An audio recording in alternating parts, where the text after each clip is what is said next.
Alhamdulillah bisa mengunjungi rumah gadang yang ada di kota Rotterdam.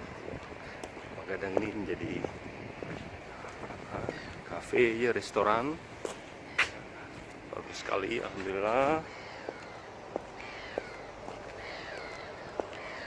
Mudah-mudahan rumah gadang ini ada di mana-mana, di setiap kota besar yang ada di seluruh dunia.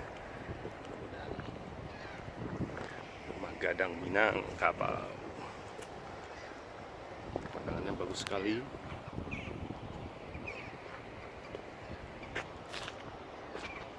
Mudah-mudahan menjadi inspirasi agar rumah gadang ada di mana-mana di kota-kota besar dunia, di seluruh kota besar dunia.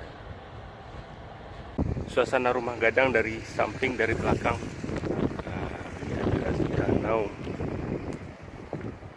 ada kincir angin, kota Rotterdam, nuansanya kota Rotterdam, taman-taman yang sangat indah sekali, bagus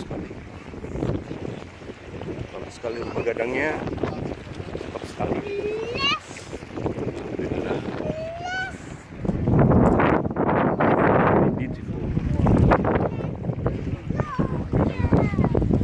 Ada di kota Rotterdam.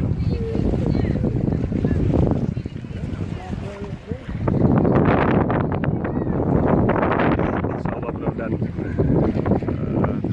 rumah gadang ini bisa menjadi promosi budaya Sumatera Barat, promosi pariwisata Sumatera Barat.